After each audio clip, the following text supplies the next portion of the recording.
20 años y que sin esa enfermedad ninguno nos casaríamos. ¿No? Eso me lo explicaron una vez y mi esposa no está muy de acuerdo. Yo sé que las mujeres son de aguantar un poco más, pero quiero hablarte en esta mañana, en Lucas capítulo 10, de un amor que no entiende de fecha, de años, de frontera. Y es en una parábola conocida para todos y me gustaría ir a Lucas 10, quiero a partir del verso 25. Me va a ayudar Alfonso hoy con las diapositivas, creo que lo va a manejar desde el asiento. No sé si es la primera vez que se va a hacer, así que vamos a hacer la prueba. Si no hay en Lucas, a partir del verso 25 del capítulo 10, voy a ir leyendo hasta llegar a la parábola, versículo por versículo, y lo titulé Testigo de otro amor. En este contexto de los enamorados, no sé si compraste flores, bombones, no sé si lo de las flores era verdad, lo del domingo pasado, que es más caro hoy, ¿puede ser? Bueno, vamos a ver lo que el Señor tiene para hablarnos hoy. Y dice en Lucas 10, verso 25, testigo de otro amor. Luego quiero volver en la conclusión a repetir, tomando como lema lo que como iglesia se ha tomado. Recibiréis poder para ser testigos. Jerusalén, Judea, Samaria y hasta el último de la tierra. Y en esta ocasión es un amor que Jesús ya se va a adelantar a esa gran comisión. Y como se me enseñó una vez, Hans, para que después me digas en el discipulado de membresía, antes de la gran comisión viene el gran mandamiento. Y va de eso la parábola del buen samaritano, pero quiero leer versículo por versículo hasta llegar a esa parábola y poder luego interpretarla y demás. Dice el verso así, capítulo 10 de Lucas, verso 25. He aquí un intérprete de la ley. Se levantó y dijo para probarle. Parece ser que Jesús está enseñando en una sinagoga como era de costumbre, una vez que él comenzó su ministerio. El alumno solamente podía ponerse de pie para recitar la lección, mientras el maestro permanecía sentado. Pero parece ser que este intérprete de la ley, que posiblemente había enseñado sábados atrás, se levantó sin ningún tipo de permiso, de autorización, y le dijo: maestro, ¿haciendo qué cosa heredaré la vida eterna? Como bien menciona Lucas, el evangelista, este intérprete lo que quería hacer era probar a Jesús, tentar a Jesús, como era muy común en el pueblo religioso, a ver dónde podían agarrarlo. Este intérprete sabe muy bien que la vida eterna es una herencia y por lo tanto no hay nada que uno pueda hacer para recibirla. Sin embargo, como todo religioso de su época, él creía erróneamente que era una herencia que se recibía por ser descendiente de Abraham. Por eso digo erróneamente. En una ocasión Jesús dijo: conoceréis la verdad y la verdad os hará libre. Y más de un judío dijo: ¿libres de qué? Y Jesús le dice: libres del pecado. Descendiente de Abraham somos, le dijeron ellos. Por eso cuando Pablo escribe Romanos capítulo 9, él dice: no, el verdadero israelita, el verdadero Israel, no es aquel que desciende de Abraham, sino aquel que ha creído en la promesa, que a partir de Isaac vendría la simiente finalmente, que es Cristo. Sin embargo, este intérprete quiere tentar a Jesús, le hace una pregunta y en el verso 26 Jesús responde con una doble pregunta. Dicen que las personas inteligentes ante una provocación, con una pregunta responden con otra pregunta. Aquí luego en España me dijeron que eso lo hacen los del Lepe. No sé si alguien del Lepe, pero me dijeron, no, eso lo hacen los del Lepe. No. Una persona cuando vienen a provocarte con una pregunta, uno responde con otra pregunta. Y de hecho también era algo muy común en Jesús, era un sistema de enseñanza rabínico donde eran un ping-pong de preguntas y entre pregunta y pregunta llegaban a conclusiones. Por eso vemos a Jesús ya desde joven en el templo. Dice que escuchaba a los doctores de la ley y preguntaba. Y los doctores de la ley se admiraban de la sabiduría con la que él preguntaba y hablaba, porque era un sistema rabínico, creo que se llamaba pilpul, luego lo pueden buscar por ahí en alguna manera, que era pregunta y bueno, de esta manera se aprendía. Ahora Jesús le dice en el verso 26, ¿qué está escrito en la ley? ¿Cómo lees? Eres intérprete. ¿Qué está escrito en la ley? ¿Cómo lees? Y el intérprete, ya siendo consciente que todos los ojos de la sinagoga están puestos en él, saca pecho y respondiendo en el verso 27 le dijo: amarás al Señor tu Dios con todo tu corazón y con toda tu alma, con todas tus fuerzas y con toda tu mente, y a tu prójimo como a ti mismo. Algunos rabinos de la época tenían la particularidad de tomar la ley y resumirla en una frase o en una oración. Por eso cuenta el Talmud, que es un libro de tradiciones judías, que en cierta ocasión un pagano se acercó a Hillel, que era uno de los rabinos de aquella época, y Shammai, que era la otra escuela rabínica también. Y dice que el Talmud cuenta que primero se acercó a Shammai. Y dice que se puso en esta posición, esto está en el Talmud, y le dijo a Shammai, el intérprete o el director de la escuela rabínica en Jerusalén, le dijo, dime la ley, dime los 613 mandamientos, y si cuando termina yo permanezco en esta posición, me convierto al judaísmo. ¿Te animás o no? Yo no sé cuántos años tenía, a mí ya me cuesta, cada vez me crujen más las rodillas, pero se acercó y le dijo, decime la ley, son 613 mandamientos que hay. La ley moral, la ley civil, la ley ceremonial. Si me la decís, me convierto al judaísmo, le dijo este pagano. Y dice que Shammai lo sacó corriendo de ahí. Así que fue a buscar al otro, a Hillel. Y le dijo lo mismo, Hillel, dale, anímate. Decime la ley y si cuando terminás permanezco de esta manera, yo me convierto a tu religión, me convierto al judaísmo.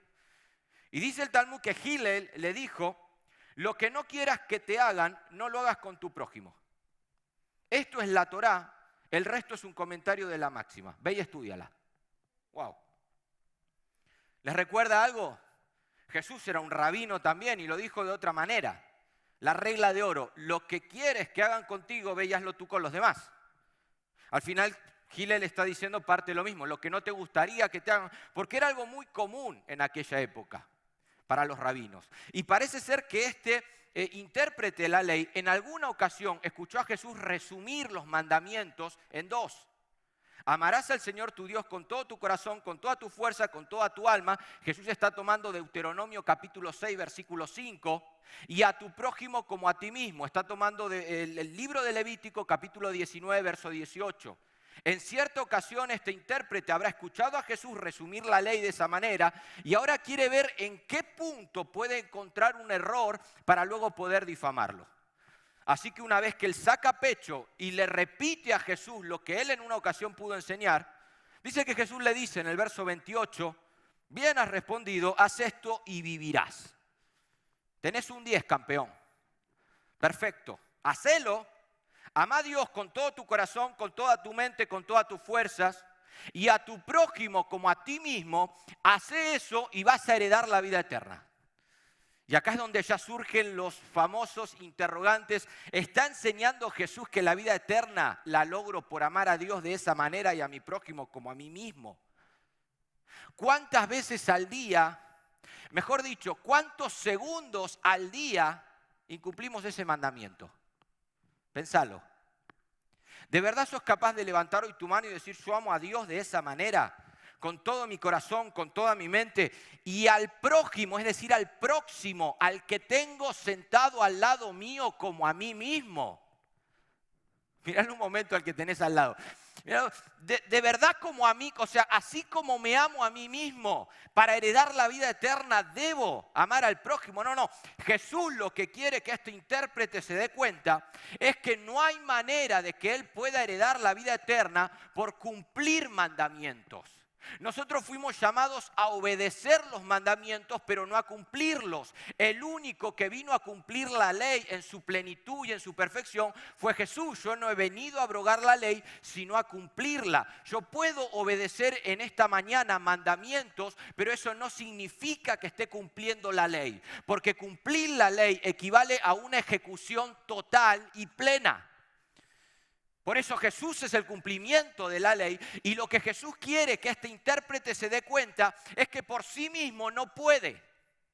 Es algo parecido a lo que le pasa a Pablo en Romanos capítulo 7, cuando él dice que la ley es buena, es perfecta, es espiritual, pero hay una ley del pecado en sus miembros que le impide poder cumplirla. Sí, la habrá obedecido en ciertas ocasiones, pero hay un muerto que Pablo carga encima que dice, miserable de mí, ¿quién me librará de la ley del pecado y de la muerte?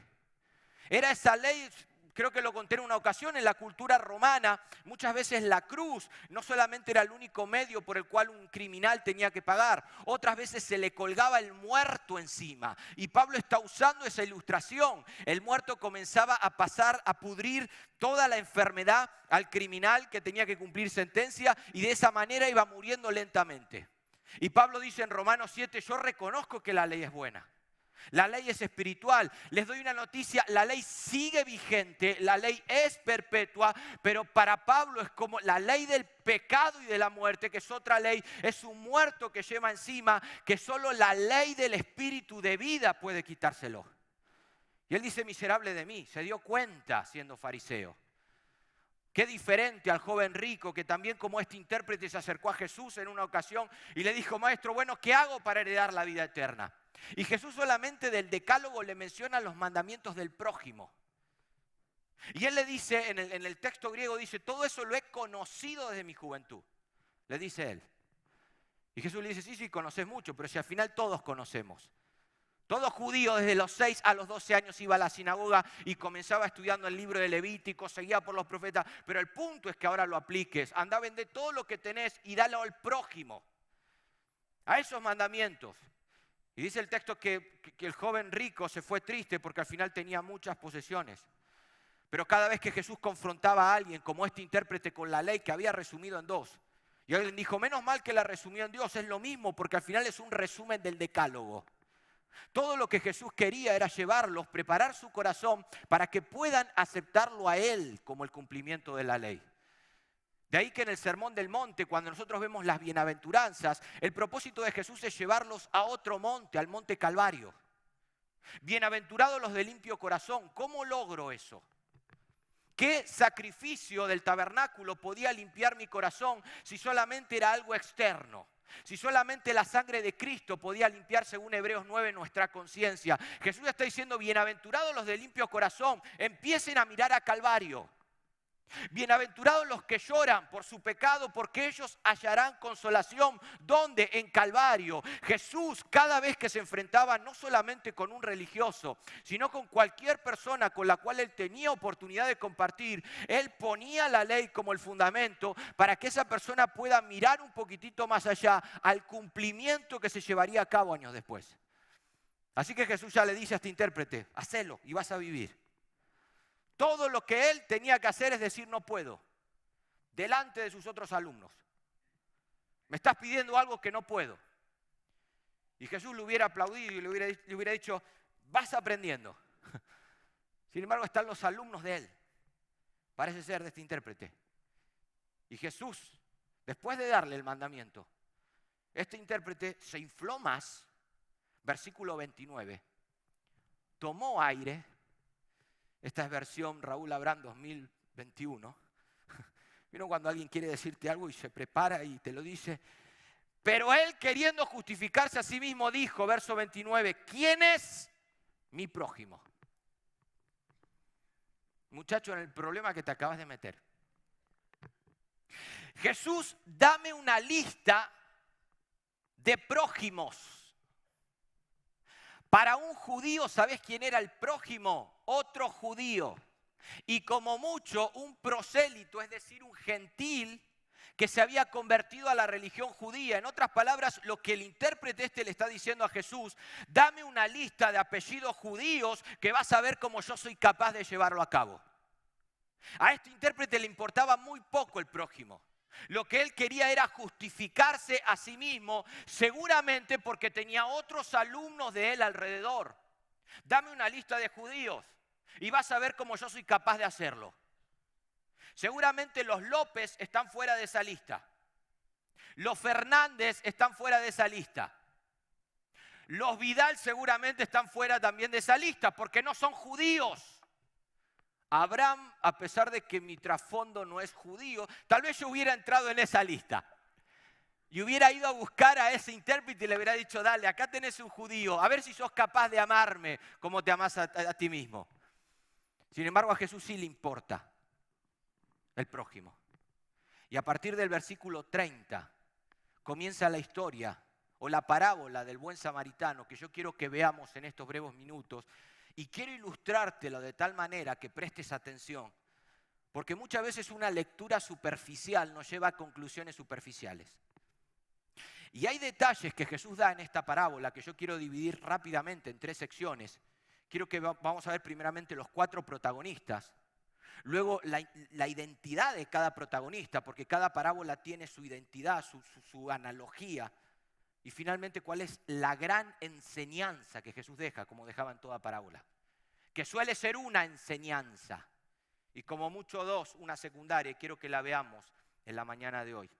Y si tu apellido no es Cohen o no sé, o Bel no sé qué, yo hoy me quedo fascinado porque gente de raíces hebreas va y hasta el apellido, hasta el nombre se cambia. Porque parece ser que decir Yeshua en lugar de Jesús es más espiritual.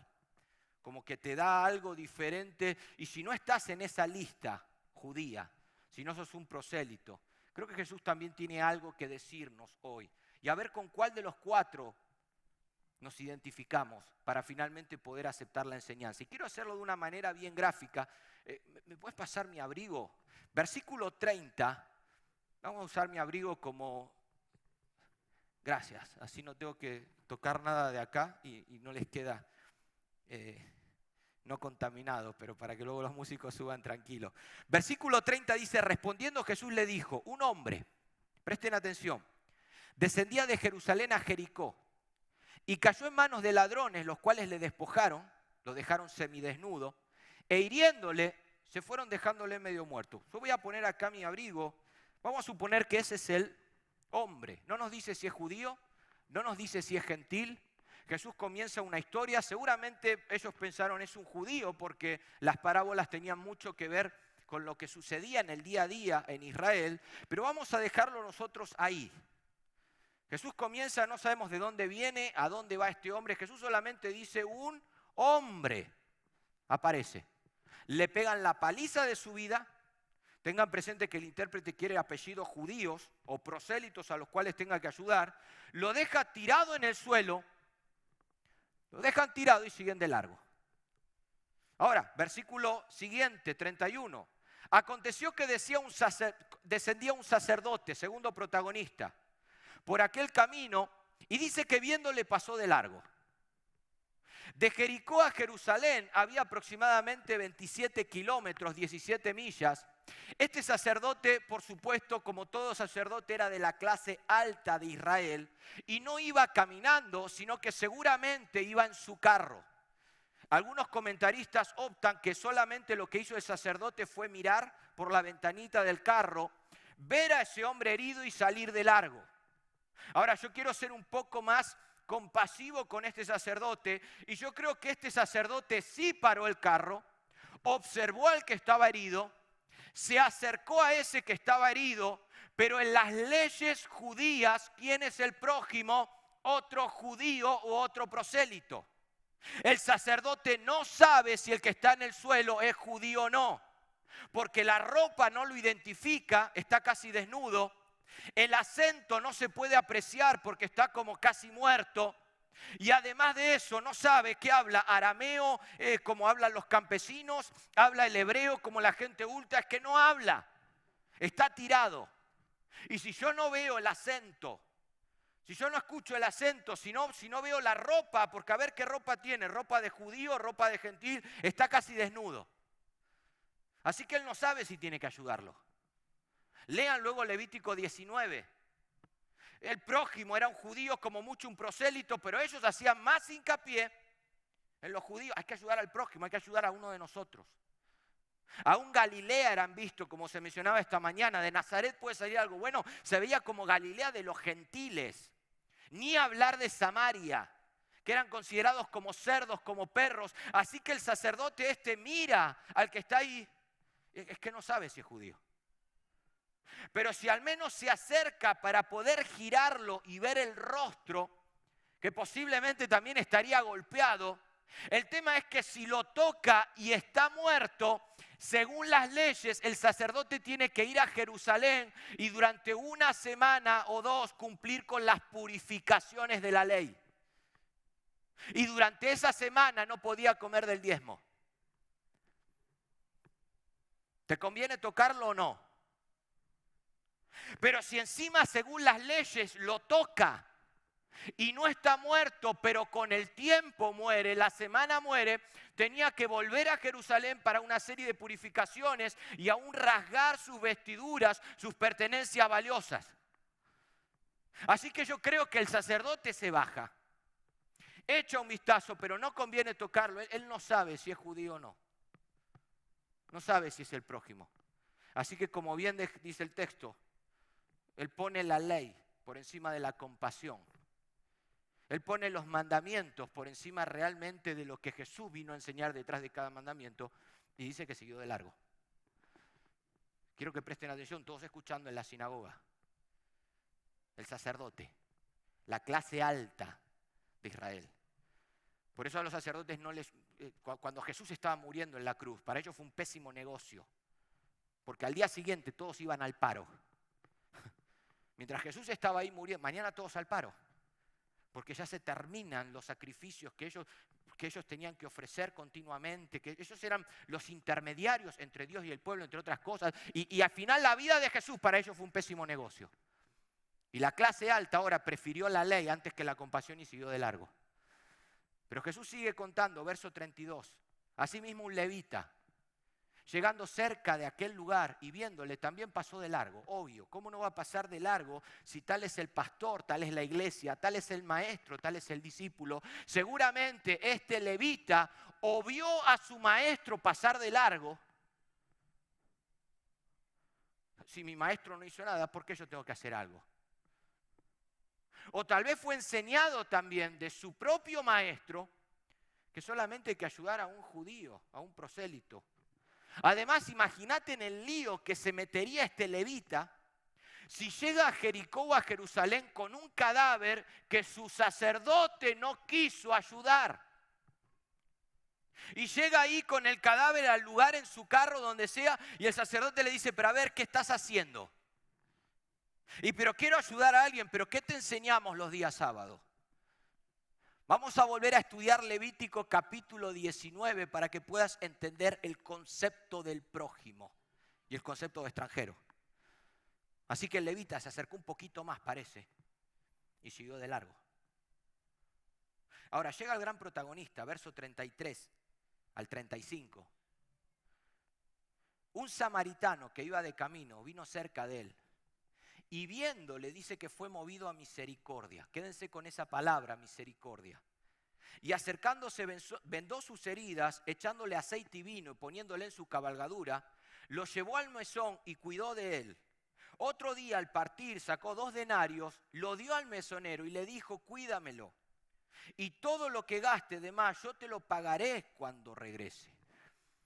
El texto no nos dice en principio si es un judío laico, si este samaritano es alguien que verdaderamente pertenece a la clase alta o baja de Israel. Solamente nos dice que es un samaritano, algo despreciable para un judío. Hizo lo que los otros 2 no hicieron.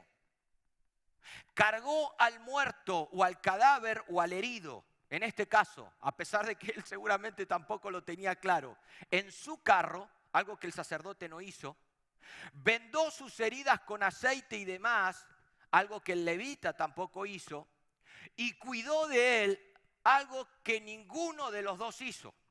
A tal punto que llegó al mesón, pagó 2 denarios y parece ser que para una semana, con 2 denarios podías 2 semanas tranquilamente estar ahí, porque aún había leyes en aquel tiempo que ellos habían puesto, que si alguien no tenía para pagar el tiempo que estaba siendo cuidado, el mesonero podía aún tomarlo como un esclavo. Y el samaritano dijo, mirá, si en algo gasta de más, no te preocupes, cuando yo vuelva te pago lo que sea. Así que dejó todo cubierto. En la sinagoga todos siguen escuchando. Y ahora nosotros tenemos la oportunidad, antes de llegar a la gran enseñanza que dejó Jesús, de poder identificar, punto 2, a cada protagonista. Que podamos ver la identidad de cada uno de ellos a la luz de los evangelios, a la luz de la escritura, para ver cuál es esa gran enseñanza que Jesús deja acerca de un amor que no entiende de fecha, de frontera, de cultura, de nacionalidades. ¿Qué es lo que Jesús quiso enseñarle a ese intérprete, a todos los presentes y por consiguiente a nosotros? Y lo primero que yo veo al interpretar al hombre que está herido, ¿quién es el hombre herido? Cualquier gentil, cualquier judío, cualquier publicano, cualquier hombre pecador, lejos de la religión de Israel.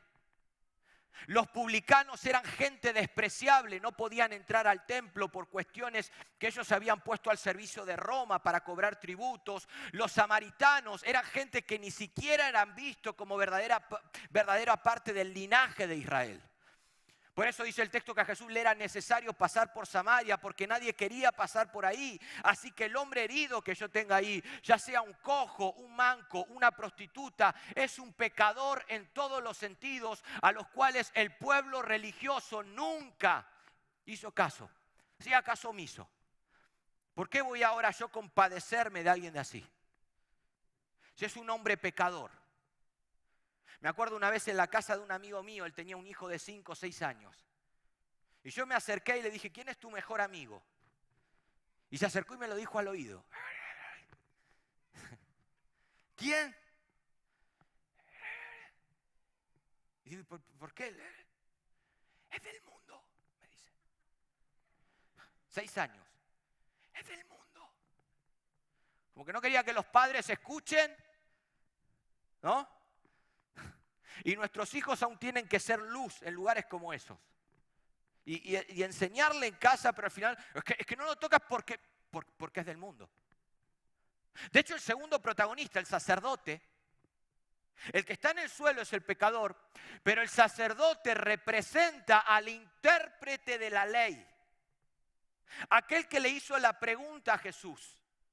Jesús le va a apuntar ahora a él. Muchachos, sí, conocés mucho de mandamientos, lo resumiste perfectamente en 2, pero al final, ¿sabes qué? Ves continuamente gente tirada y no sos capaz de ser testigo por tus propias leyes, por tus propias tradiciones. Escuchen, aún los sacerdotes, muchas veces nosotros vemos en la Biblia que no era solamente que se limitaban a intentar cumplir la ley, algo que no podían, sino que aún Jesús muchas veces les apuntó y le dijo, sus tradiciones están por encima de la misma palabra de Dios. Porque aún en un libro que luego ellos sacaron, el Talmud, hay un montón, creo que a día de hoy hay más de 2000 mandamientos orales. Que el día sábado no te quedes encerrado en un ascensor un día sábado porque ni siquiera vas a poder darle al interruptor de la alarma porque ya eso es trabajo. Más de 2000 mandamientos en el Talmud, que son comentarios de leyes, de tradiciones orales.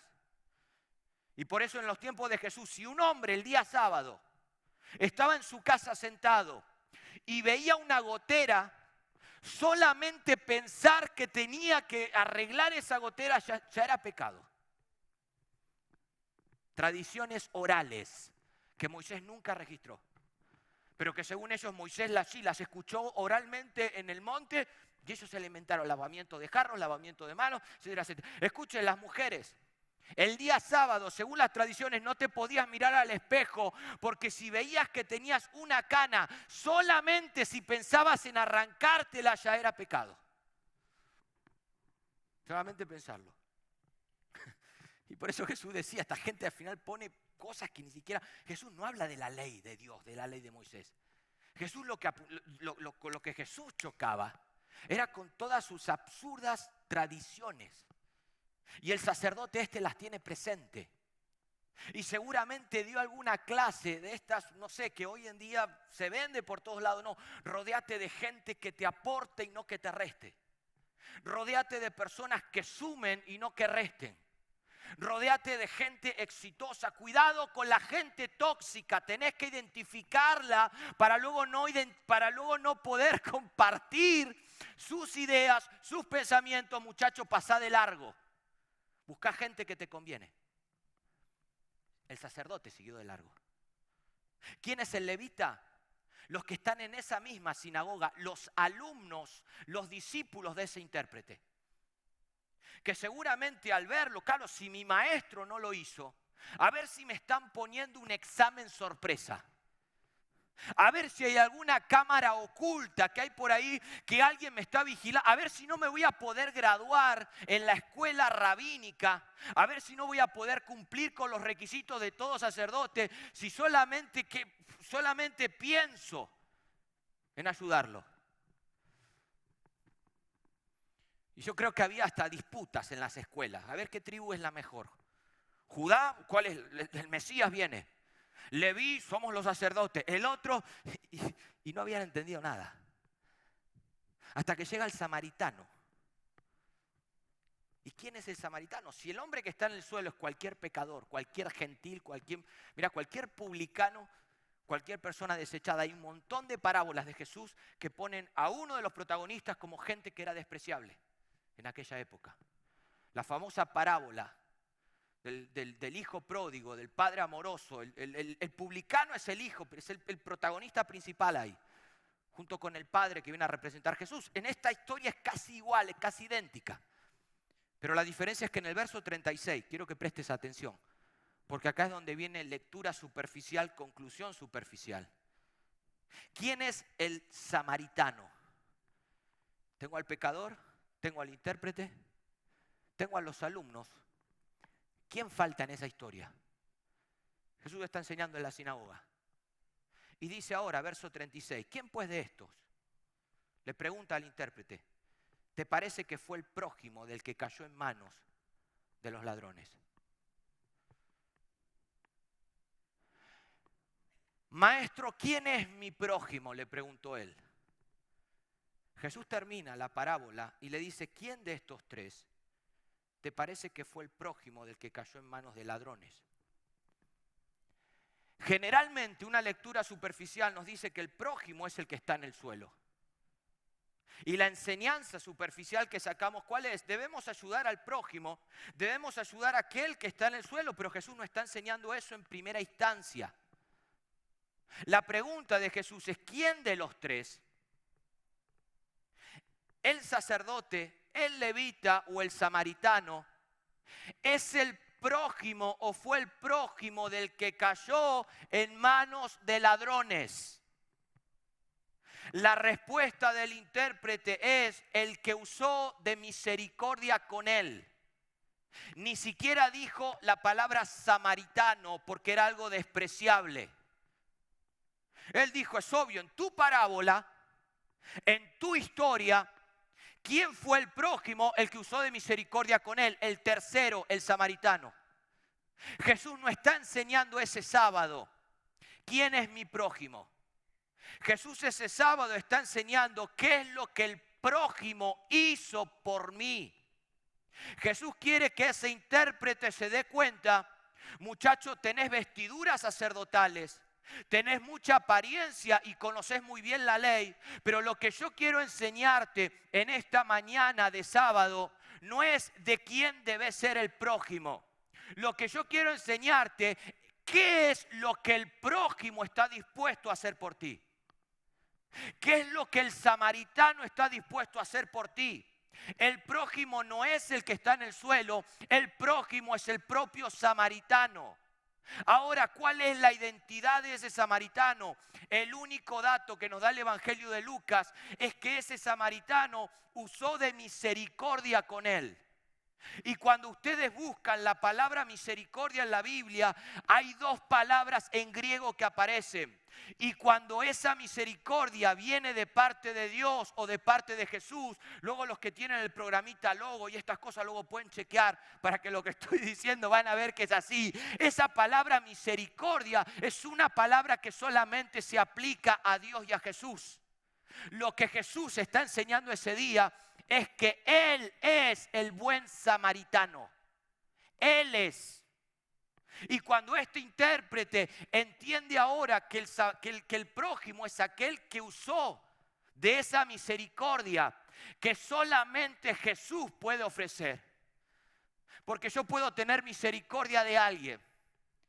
Puedo poner mi corazón en la miseria de un pobre, de una persona que está caminando lejos de Dios, pero la misericordia perfecta, el cumplimiento de ese mandamiento, solamente Jesús puede llevarlo a cabo.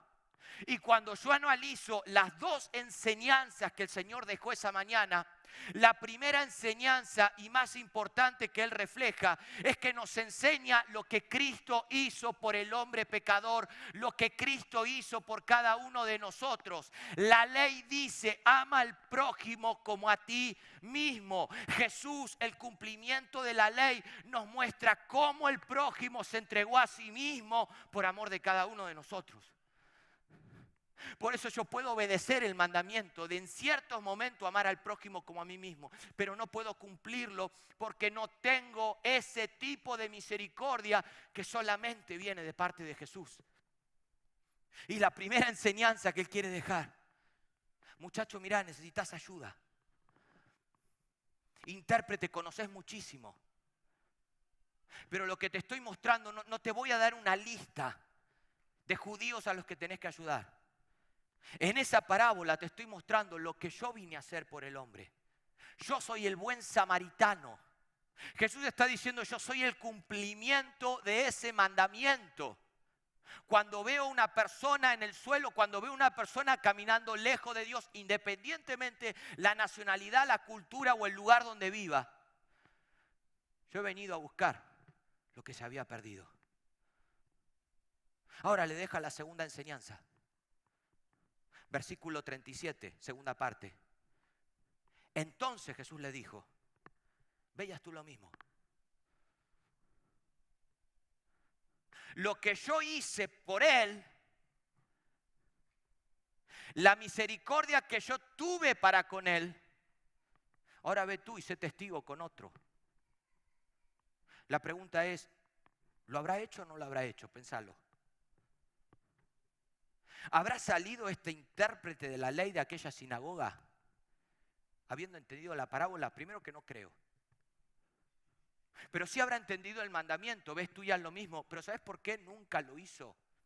Y solamente un religioso se acercó a Jesús con un corazón sincero llamado Nicodemo. Nadie se acercaba a Jesús con una intención correcta. Por lo tanto, conocían de Jesús desde los 6 años. Pero no habían conocido a ese Jesús y por lo tanto habían hecho del Mesías, de los mandamientos y demás, una religión. Y hasta que yo no sea capaz de verme ahí en el suelo, hasta que yo no haya tenido la experiencia de haber sentido las manos del samaritano tomándome y llevándome a un lugar para ser sanado, hasta que yo no haya tenido esa experiencia, yo nunca voy a poder ser testigo de otro. Que fue algo que los discípulos entendieron rápido, porque ellos reconocían su condición.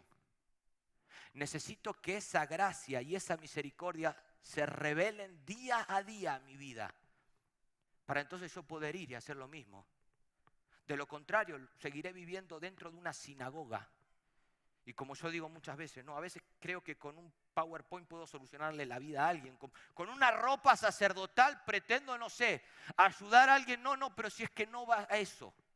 Hasta que esa gracia y esa misericordia reflejada en los evangelios, reflejada en la Biblia, hasta que eso no se revele a mi vida, yo no voy a poder ir y hacer lo mismo. Y voy a seguir mi vida cristiana con preguntas teológicas e interpretaciones. Mientras hay gente herida que pasó de largo por el simple hecho de que a mí no me toca. Por eso, ¿cómo se revela? ¿Sabes cómo se revela esa gracia y esa misericordia? Que en esta mañana está abierta para todos. Yo creo que a veces el Señor nos tiene que dejar un rato más en el suelo y tiene que mandar circunstancias que nos hieran, que nos duela, para que solamente podamos levantar la mano y volver a reconocer que si Él no hubiera tenido misericordia de nosotros, hubiéramos desfallecido en más de una ocasión. Y necesito que esa misericordia se revele a mi vida, escúchame, primeramente reconociendo que yo soy el que está en el suelo. Yo cada mañana necesito levantarme y recordar que yo no soy ni el sacerdote, ni el levita, ni mucho menos el samaritano. Yo sigo en el suelo. Y como Pablo, levanto la mano, miro mi vida atrás y reconozco que Dios ha hecho cosas en mi vida. Reconozco que no soy el mismo de hace 20 años atrás, pero todavía me sigo mirando dentro y sigo encontrando cosas que no me gustan. Y como Pablo puedo levantar la mano y decir, yo sigo siendo el primero de los pecadores. Después de haber tenido Pablo toda esa revelación del encuentro con el Señor, escúchame, aún el Señor tuvo que dejar ciego a Pablo para poder salir al encuentro y que él pueda encontrar esa gracia y esa misericordia. Pero luego tuvo que dejarle un aguijón. No vaya a ser que esas revelaciones que recibiste, Pablo, te voy a dejar un aguijón, ¿sabes para qué? Para que cada mañana te levantes necesitando y siendo dependiente de esa misericordia. Pablo, que recuerdes cada día que todavía estamos en el suelo. Que hay una obra que el Señor comenzó y esa misericordia y esa gracia se tienen que revelar y que nadie está capacitado para ayudarme. Solo el samaritano, solo Jesús. No es tu familia la que te puede ayudar. No es un líder el que te puede ayudar. El que puede sacarte de esa situación solamente es el samaritano. ¿Y sabes dónde vas a encontrar esa gracia y esa misericordia? En la palabra de Dios que nos da testimonio acerca de Él. En la medida que el Espíritu Santo abre mi entendimiento y yo puedo ver en ese evangelio, en esa carta o en ese texto de la ley, lo que Dios me está diciendo, yo puedo reconocer mi situación y entonces levantar la mano y decirle, Señor, necesito ayuda. Necesito ayuda. Que a veces la ropa sacerdotal me hace la memoria frágil y me olvidan poder tener presente que yo sigo ahí, necesitando de la gracia y de la misericordia de Jesús cada día. Por eso, ¿sabes cómo termina la historia? Y la invitación creo que es abierta a todos hoy. Pero la historia termina, yo creo que termina igual que la del hijo pródigo. ¿Vieron que Jesús no cierra la historia del hijo pródigo? Jesús termina la historia que el hijo mayor, que representaban los fariseos, los religiosos, entró a la fiesta y en lugar de alegrarse, ¿qué hizo? Empezó a discutir teológicamente. Escúchame, yo tengo mejores puntos principales que mi hermano. Y a él le haces una fiesta y la historia termina ahí, pero yo creo que la historia sigue. Y que la historia, ¿sabes cómo termina bíblicamente hablando? El hermano mayor agarró un palo, agarró un hierro, entró a la fiesta y mató al hermano pródigo. Raúl, ¿de dónde sacás esa conclusión? Fue lo que el pueblo religioso hizo con Jesús. Jesús es el padre. El hijo pródigo es el hermano del mayor. Y el hermano mayor agarró el hierro, mató a su hermano. ¿Qué es lo que el pueblo religioso hacía con esta gente? La discriminaba. No pueden entrar al templo, no pueden hacer esto, no pueden hacer esto. Pero a continuación el hermano mayor agarró el hierro y mató al padre. Porque eso fue lo que hicieron con Jesús. Esta historia termina igual. Al samaritano lo esperaron fuera de la posada y por estar en una tierra que a él no le era permitido por ser samaritano, lo esperaron fuera y lo mataron. Fue lo que hicieron con Jesús. Este intérprete, días más tarde, sería uno de los que estaría gritando, crucifíquenle, crucifíquenle, crucifíquenle. Porque solamente uno, según los evangelios, se acercó a Jesús con un corazón sincero. Ahora la pregunta es, ¿con quién te identificás de los cuatro? ¿Con quién te identificás más?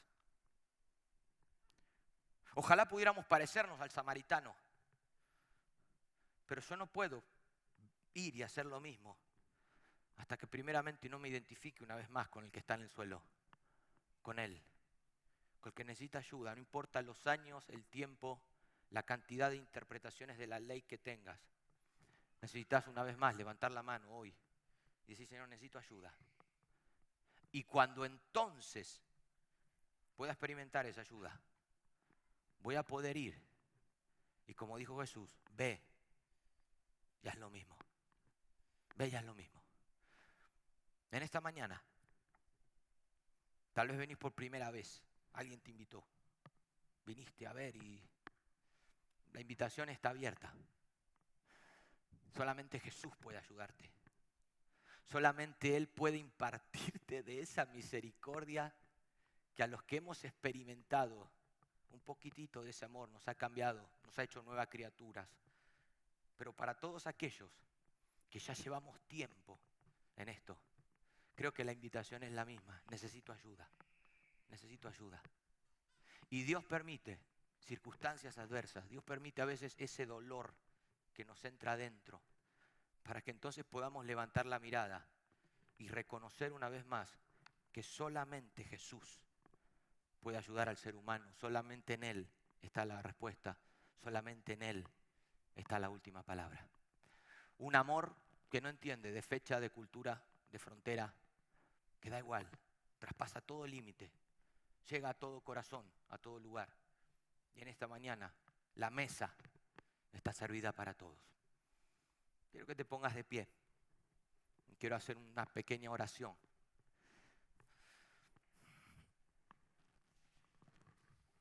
¿Con cuál de los cuatro te identificas más?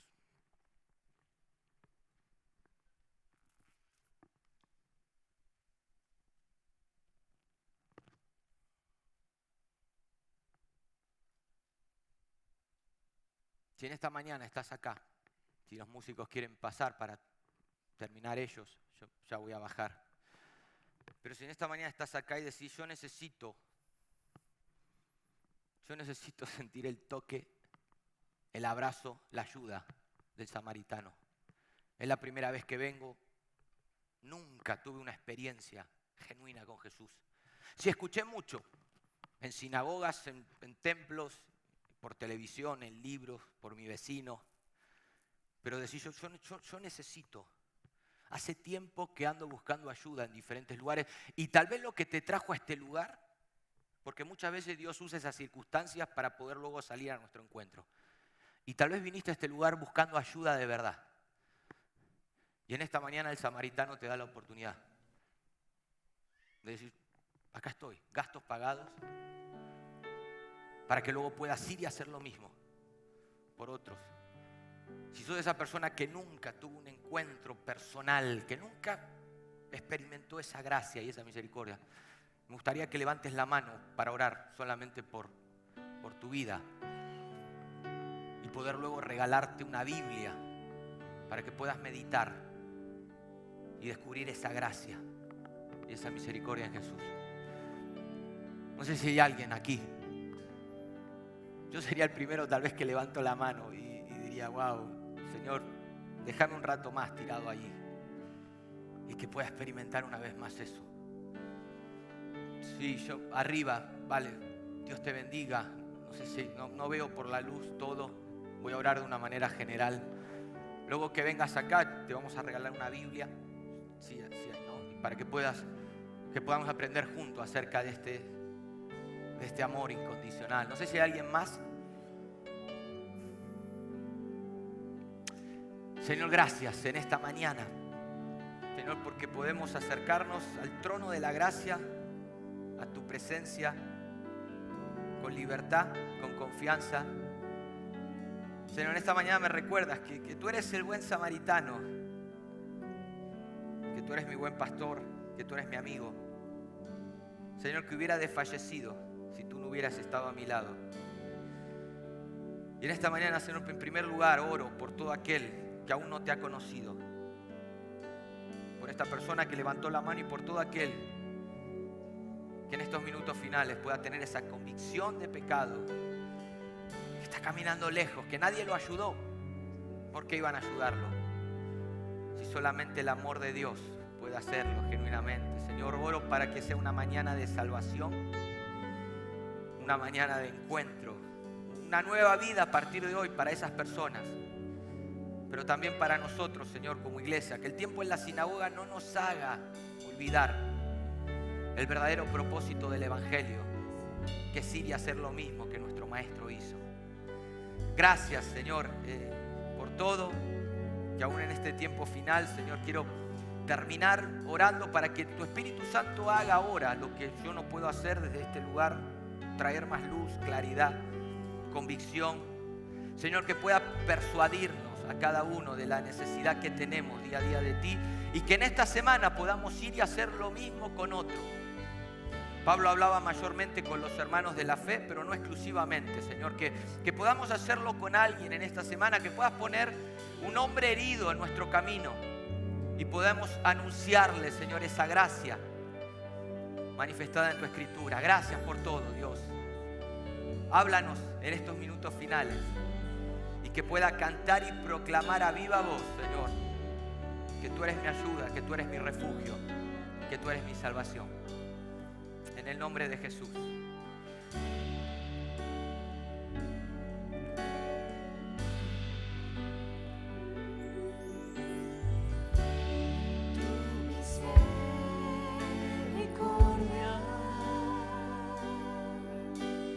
Cantaré